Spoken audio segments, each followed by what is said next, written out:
Página 225. Y yo también tenía que irme, sin haber saboreado aquellos placeres del invierno que se me antojaban ocultos bajo la brillante envoltura de crisantemos. Esos placeres no habían llegado, y la señora de Swan parecía que ya no esperaba nada, y dejaba que los criados se llevaran el té, como anunciando, se va a cerrar. Por fin me decía, ¿qué? ¿Se marcha usted? Bueno, goodbye.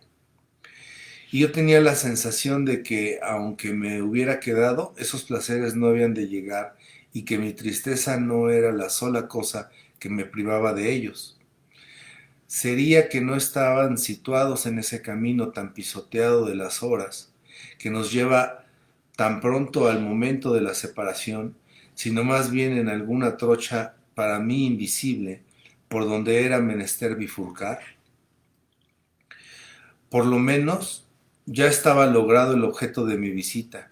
Gilberta se enteraría de que yo había ido a casa de sus padres cuando ella no estaba y de que, como dijo repetidamente la señora de Cottard, había yo conquistado por asalto y de primera intención a la señora de Verdurán. La esposa del doctor decía que nunca la vio tan obsequiosa con nadie como conmigo. Deben ustedes de tener átomos comunes, había añadido. Se enteraría Gilberta de que yo había hablado de ella, como era mi deber, con cariño, pero que ya no sentía esa imposibilidad de vivir sin vernos, que yo reputaba como origen de aquel despego de mi presencia, inspiró a Gilberta en esos últimos tiempos. Dije a la señora de Swan que Gilberta y yo no nos veríamos nunca, y se lo dije como si hubiese yo decidido por siempre jamás no volver nunca a verla. La carta que iba yo a mandar a Gilberta diría cosa parecida. Pero en realidad, para conmigo mismo y con objeto de darme ánimo, no me proponía más que un corto y supremo esfuerzo de unos días. Y me decía, esta es la última cita que no acepto, a la otra iré. Para que la separación me fuese menos penosa de realizar, me la presentaba como no definitiva, pero bien me daba cuenta de que iba a hacerlo. El día de Año Nuevo me fue dolorosísimo, porque cuando es uno desgraciado, las fechas rememoradas, los aniversarios, traen siempre dolor. Ahora que si lo que el día nos recuerda es la muerte de un ser querido, entonces la pena consiste tan solo en una comparación más viva con el pasado.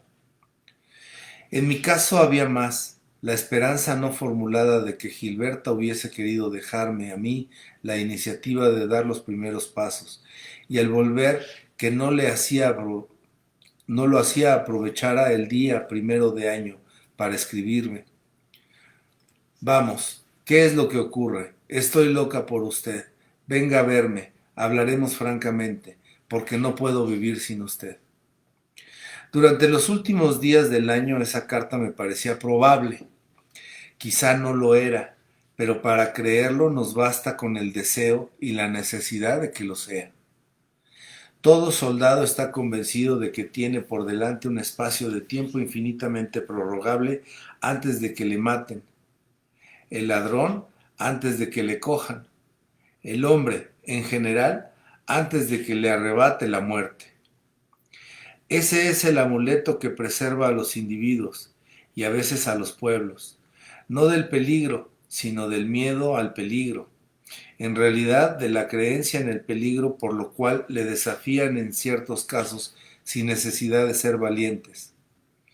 Confianza de este linaje y tan mal fundada como ella es la que sostiene al enamorado que cuenta con una reconciliación, con una carta.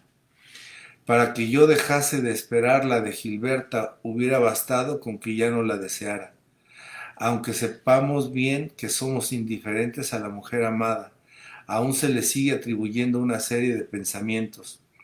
No importa que sean de indiferencia, una intención de manifestarlos, una complicación de vida interior donde acaso somos nosotros blanco de su antipatía, pero de todos modos objeto de su permanente atención. Pero para imaginar lo que pasaba por el ánimo de Gilberta, hubiera yo necesitado nada menos que anticipar en ese día de Año Nuevo lo que iba a sentir en fechas análogas de años siguientes, cuando ya no había de fijarme casi en la atención o el silencio de Gilberta, en su cariño o su frialdad, cuando ya no soñara ni pudiese soñar en llegar a la solución de problemas que habían dejado de planteárseme. Cuando se está enamorado, el amor es tan grande que no cabe en nosotros, irradia hacia la persona amada, se encuentra allí con una superficie que le corta el paso y le hace volverse a su punto de partida. Y esa ternura que nos devuelve el choque, nuestra propia ternura, es lo que llamamos sentimientos ajenos y nos gusta más nuestro amor al tornar que al ir, porque no notamos que procede de nosotros mismos. El día 1 de año fue dando todas sus horas sin que llegase la carta de Gilberta, como aún recibí algunas otras de felicitaciones tardías o que se retrasaron por acumulación de servicio en el correo. El 3 y el 4 de enero todavía seguí con esperanza, pero cada vez menos. Lloré mucho los días siguientes, y eso era porque al renunciar a Gilberta fui menos sincero de lo que me figuraba y me quedé con la esperanza de una carta suya el día de Año Nuevo. Y al ver que se me iba esa ilusión sin haber tenido la precaución de proveerme de otra, sufría como el enfermo que vació su ampolleta de morfina sin poner otra al alcance de su mano. Pero quizá lo que me sucedió a mí, y ambas explicaciones no se excluyen, porque algunas veces el mismo sentimiento está formado por cosas contrarias, fue que la esperanza de tener carta de Gilberta me trajo más cerca del alma su imagen y tornó a crear las emociones que antes me producía la esperada ilusión de estar a su lado y su comportamiento conmigo. La posibilidad inmediata de una reconciliación acaba con esa cosa, de cuya enormidad no nos damos cuenta, que se llama resignación. Los neurasténicos no pueden prestar fe a las personas que les aseguran que recobrarán la tranquilidad poco a poco estándose en la cama sin cartas y sin periódicos. Se figuran que ese régimen solo servirá para exasperar sus nervios. Y los enamorados, como le miran desde lo hondo de un estado opuesto y aún no empezaron a experimentarlo, no pueden creer en el poder bienhechor del renunciamiento. Como tenía palpitaciones de corazón cada vez más violentas, me disminuyeron la dosis de cafeína y cesó la anormalidad. Y entonces me pregunté si en cierto modo no tendría su origen en la cafeína aquella angustia mía cuando regañé, o poco menos, con Gilberta, y que atribuía yo cada vez que se repetía al dolor de no ver ya a mi amiga y de correr el riesgo de volver a verla dominada aún por el mismo mal humor. Pero si ese medicamento entró por algo en el origen de mi sufrimiento, que entonces había sido mal interpretado por mi imaginación, cosa que no tendría nada que de extraordinario, porque muchas veces las más terribles penas mortales de los enamorados se basan en que estaban físicamente acostumbrados a la mujer con quien vivían. Fue al modo del filtro que siguió uniendo a Tristán e Iseo, aún mucho tiempo después de haberlo tomado, porque la mejoría física que acarreó casi inmediatamente la supresión de la cafeína no contuvo la evolución de la pena que la absorción del tóxico agudizara, si es que no la había creado. Cuando febrero llegó a mediados, perdidas ya mis esperanzas de la carta de Año Nuevo, y calmado el dolor suplementario que vino con la decepción, se reanudó mi pena de antes de las fiestas de 1 de año. Y lo más doloroso de todo es que el artesano que trabaja, inconsciente, voluntario, implacable y paciente, la pena esa era yo mismo.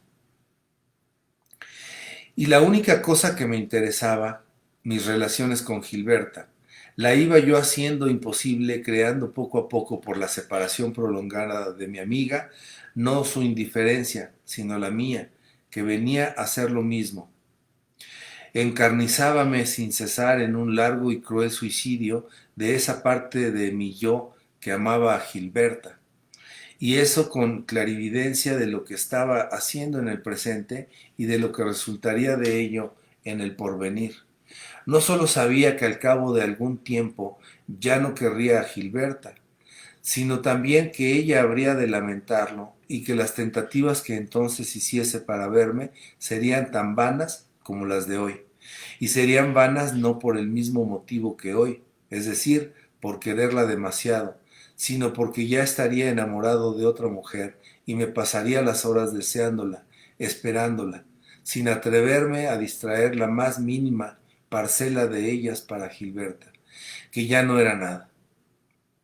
E indudablemente en ese preciso momento en que ya había perdido a Gilberta, puesto que estaba resuelto a no verla, a no ser por una formal demanda de explicaciones y por una declaración de amor de su parte, que claro, no habrían de venir, y en que la tenía más cariño, sentía todo lo que para mí significaba esa mujer mucho mejor que el año antes, cuando por verla todas las tardes, siempre que yo quisiera, me imaginaba que nada amenazaba nuestra amistad, e indudablemente en ese preciso momento la idea de que algún día sentiría yo por otra lo mismo que ahora por Gilberta, érame odiosa, porque me robaba, además de Gilberta, mi amor y mi pena.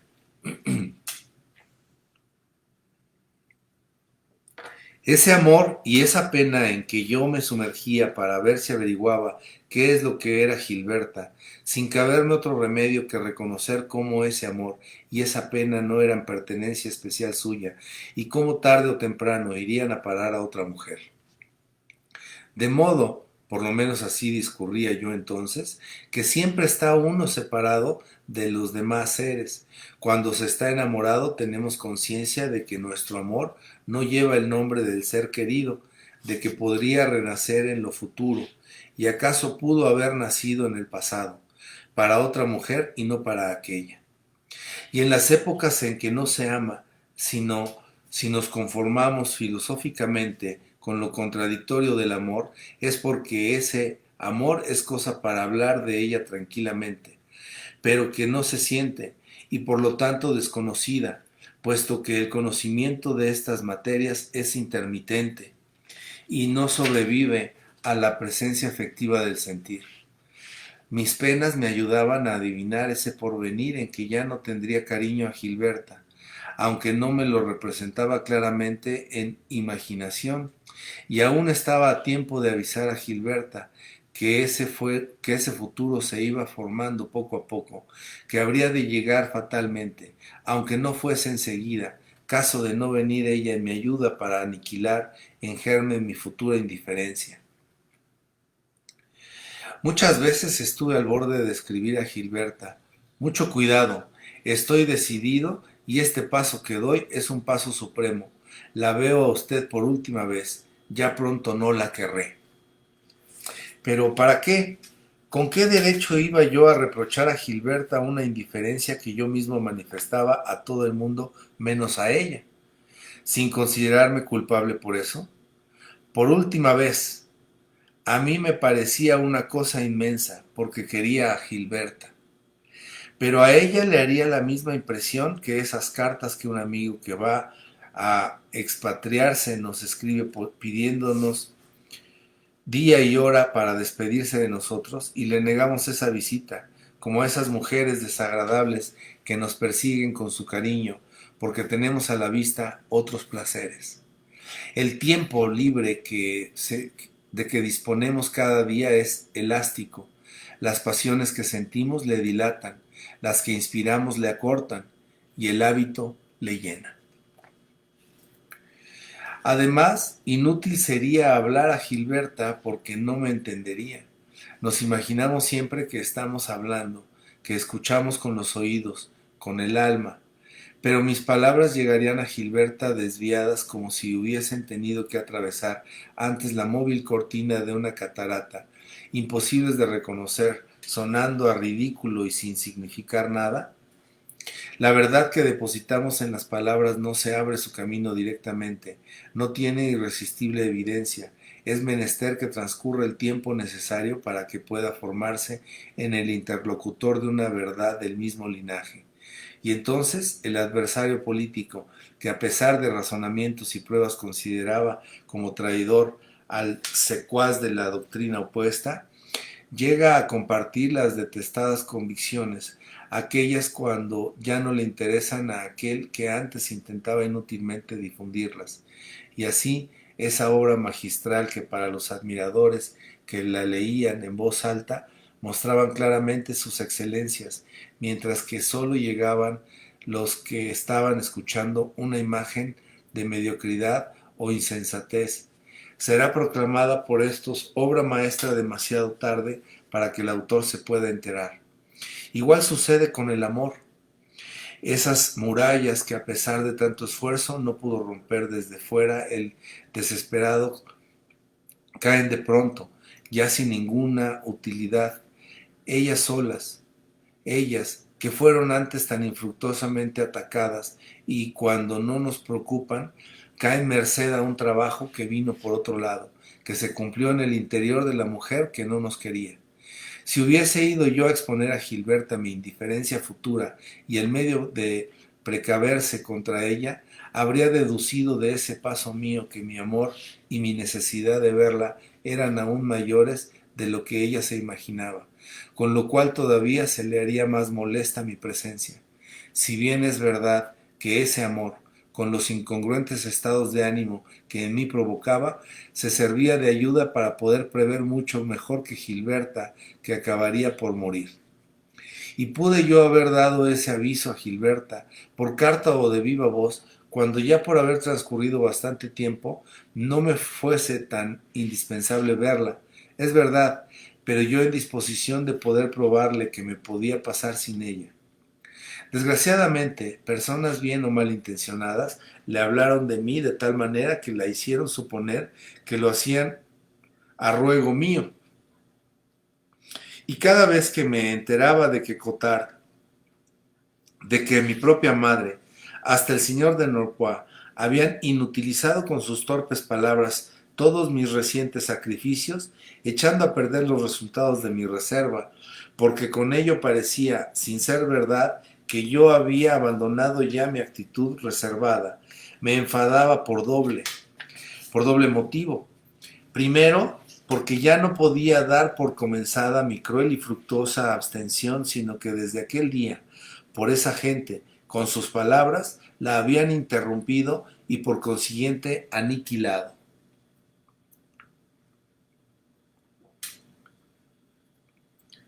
Y luego, porque ahora ya iba a tener menos gusto en ver a Gilberta, porque ella me creería no en actitud de digna resignación, sino entregado a maniobras tenebrosas para lograr una entrevista que ella no se dignó conceder. Maldecía esos vanos chismorreos de personas que muchas veces sin intención de hacer favor ni daño, sin motivo nada más que por hablar, quizá porque no pudo uno callarse delante de ellos, y son luego tan indiscretos como nosotros lo fuimos, nos causan tal perjuicio en un momento dado. Claro que en esa funesta tarea de destruir nuestro amor distan mucho esos lenguaraces de tener un papel tan importante como esas dos personas que, por proceso de bondad en una y de maldad en otra, tienen por costumbre deshacerlo todo en el instante en que todo iba a arreglarse. Pero a esas personas no les guardamos rencor, como los inoportunos Cotards, por la razón de que una de ellas, la última, es la mujer amada y la otra es uno mismo.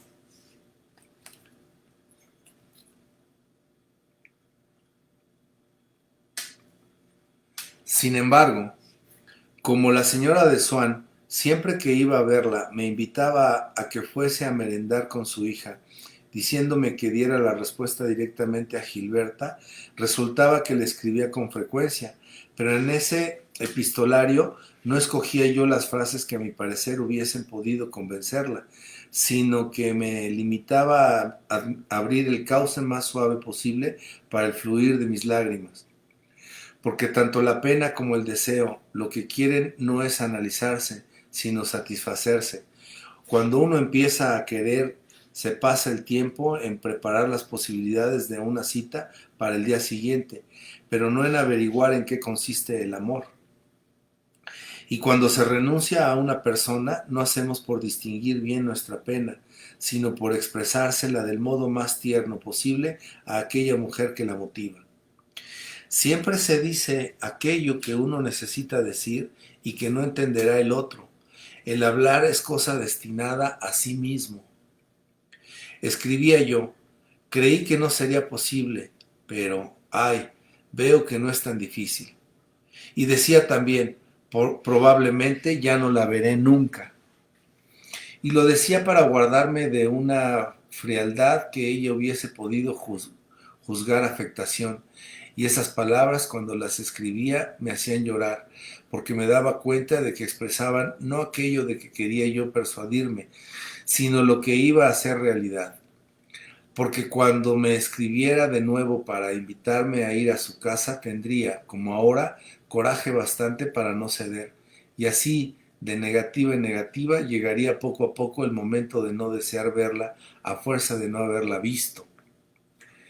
Lloraba, pero tenía ánimo para aquella dulzura de sacrificar la dicha de estar a su lado por la posibilidad de serle agradable algún día que ya no me importase agradarle.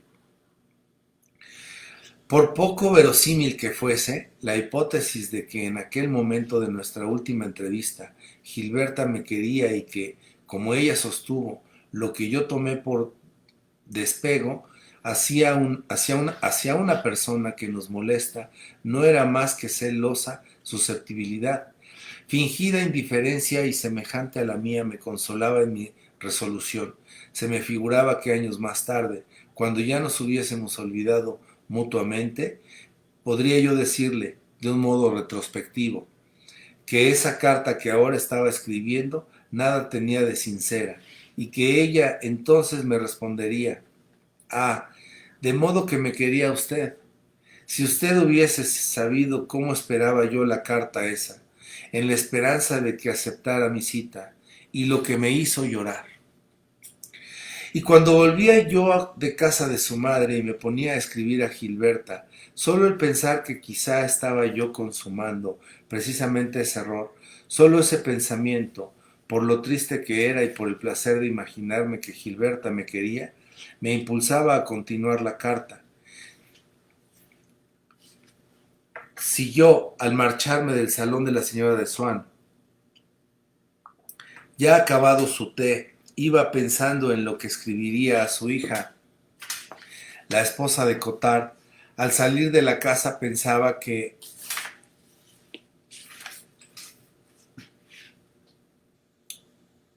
al salir de la casa pensaba en cosas muy distintas. Hacía su pequeña inspección y no le pasaba el felicitar a la señora de Swan por los muebles nuevos, por las adquisiciones recientes en el salón que en el salón se veía. Aún podía recordar en aquella nueva casa algunos, aunque muy pocos, de los objetos que Odette tenía en su hotel de la calle de la Perouse, especialmente sus fetiches, los bichos tallados en materias preciosas. Pero la señora de Swan aprendió de un amigo al que tenía veneración la palabra chillón, que le abrió nuevos horizontes, porque dicho amigo designaba con ese calificativo precisamente todos los objetos que años antes Odette consideraba chic. Y todas esas cosas fueron poco a poco siguiendo en su camino de retirada al enrejado dorado que servía de apoyo a los crisantemos, a tantas bomboneras de casa de Guiraud y al papel de escribir con corona, por no decir nada de aquellas monedas de oro imitadas en cartón, diseminadas por encima de las chimeneas y que sacrificó antes de conocer a Swann por consejo de una persona de gusto. Por lo demás, en el estudiado desorden, en la mezcolanza de taller artístico que de las habitaciones aquellas, cuyas paredes, pintadas aún de oscuro, las diferenciaban tanto de los salones blancos que poco más tarde tendría la señora de Swann. El extremo oriente iba retrocediendo visiblemente ante la invasión del siglo XVIII, y los almohadones que la señora de Swann colocaba y apretujaba a mi espalda para que estuviese yo más confortable estaban sembrados de ramilletes Luis XV y no de dragones chinos, como antes. Había una habitación donde solía recibir casi siempre y de la que decía: sí, me gusta mucho, paso allí muchos ratos, yo no podría vivir en medio de cosas hostiles y académicas, en esa habitación es donde trabajo. Sin precisar qué género de trabajo era, si un cuadro o un libro, porque entonces comenzaba a entrar la afición de escribir a las mujeres que quieren hacer algo y no ser inútiles. Estábase allí rodeada de porcelanas de Sajonia, porque le gustaba esta cerámica, cuyo nombre pronunciaba con acento inglés, hasta el extremo de decir, con cualquier motivo: es bonito, parecen flores de Sajonia. Y temía para esos objetos, aún más que antaño para sus cacharros y figurillas de China, la mano ignorante de los criados a los cuales castigaba por los malos ratos que hacían pasar. Con arrebatos de cólera que Swann, amó cortés y cariñoso, presenciaba sin mostrarse extrañado. La clara visión de ciertas inferioridades en nada atenúa el cariño, sino que precisamente por ese cariño las juzgamos inferioridades encantadoras.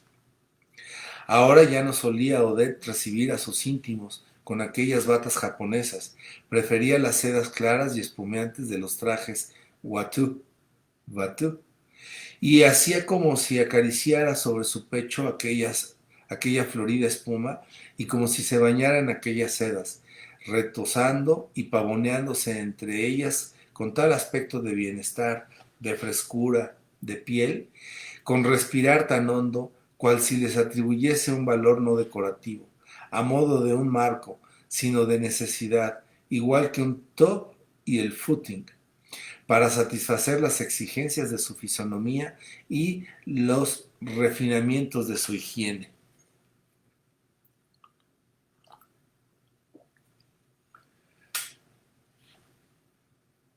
Tenía costumbre de decir que mejor se pasaría sin pan que sin arte y sin limpieza, que le daría más pena ver arder a la Gioconda que a las multitudes de conocidos suyos. Semejantes teorías parecían paradójicas a sus amigas, pero, sin embargo, le valían entre ellas la reputación de mujer exquisita y le conquistaron una vez por semana la visita del ministro de Bélgica, de suerte que los individuos de aquel mundillo donde ella oficiaba de sol se habrían quedado muy sorprendidos al oír que en cualquier otra parte, por ejemplo, en casa de los Verdurán, pasaba por muy tonta. La señora de Swann, precisamente por esa viveza de espíritu, prefería el trato de los hombres, pero cuando criticaba a las mujeres lo hacía con alma de cocotte e iba señalando en aquellos defectos que más podían perjudicarlas en la opinión de los hombres, no ser finas de cabos, el mal color, escribir sin ortografía, oler mal, tener vello en las piernas y gastar cejas postizas. En cambio, con aquellas que antaño fueron con ella indulgentes y amables, se mostraba más cariñosa, sobre todo si estaban en momentos de desdicha. Las defendía habilidosamente, diciendo: eso es injusto, es una mujer muy buena, no le quepa a usted duda.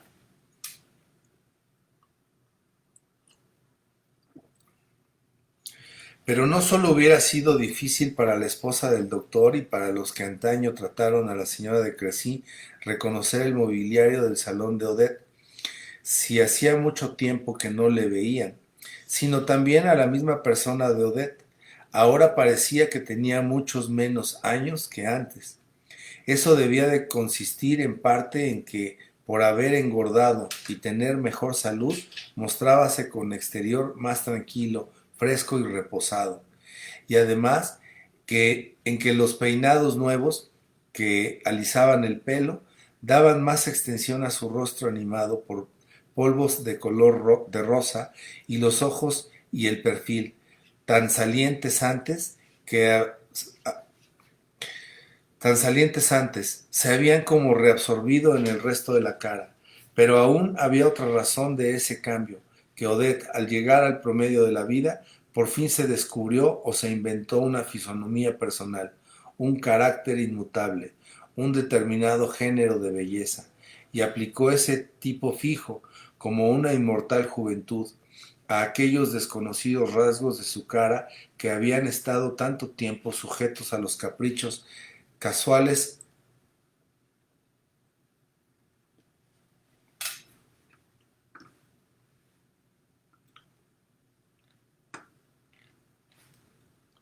e impotentes de la carne que a la menor fatiga se cargaban en un momento de años, pasajera senectud, aquellos rasgos que construían a Odette bien o mal, según fuese su humor o su gesto, un rostro disperso, diario, informe y delicioso.